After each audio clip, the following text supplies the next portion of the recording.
Hai preferito la firma di un protocollo d'intesa oggi con un'associazione che coinvolge anche 3 capoluoghi italiani? Non soltanto, questi 3 per cominciare saranno poi 59, quindi mezza Italia praticamente abbondante, e l'associazione è molto importante, Democrazia nelle Regole, un'associazione di giuristi nella quale sono presenti, come avete visto, molti consiglieri di Stato, avvocati dello Stato, magistrati, che ha lo scopo di portare la vera educazione civica nelle scuole.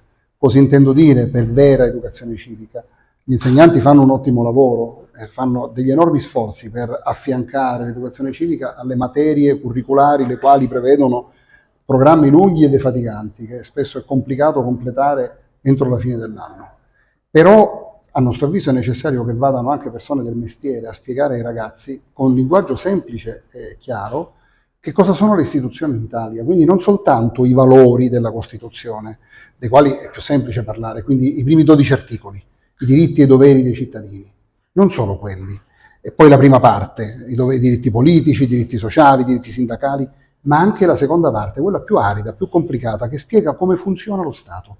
Questi ragazzi, quando faranno 18 anni, andranno a votare.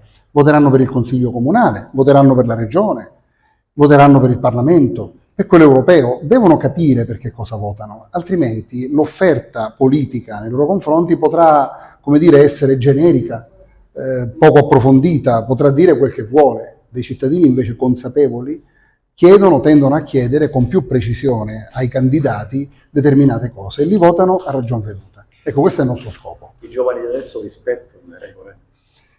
Guardi, secondo me sì, più di prima, tutto sommato. Il tema non è però di rispetto delle regole. A noi non deve bastare un cittadino che rispetti le regole.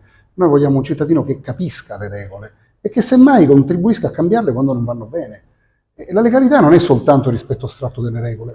Fino al 1975 il Codice Civile prevedeva che la moglie dovesse sottoporsi all'indirizzo della vita familiare dato dal marito. Era una legge, era una regola. Era giusta? No, era ingiusta anche prima del 75. Per fortuna la coscienza sociale e la politica hanno fatto dei passi avanti e con il nuovo diritto di famiglia, proprio in quell'anno, si passò al modello attuale, dove i genitori insieme e su un piede di parità decidono le cose della famiglia.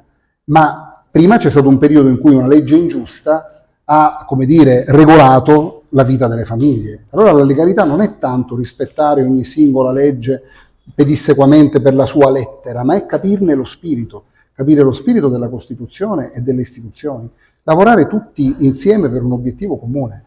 Altrimenti arriviamo al paradosso per cui abbiamo ora il problema dell'acqua, magari non è il momento di andare a bloccare un'autobotte perché ha la gomma un po' lisa, certamente gli spieghiamo che è il caso che vada a cambiare il pneumatico per la sua sicurezza, ma magari è il momento di interpretare le norme in maniera intelligente, pretendendo la sicurezza alimentare sull'acqua, quello sì, se è uso potabile deve essere sicura.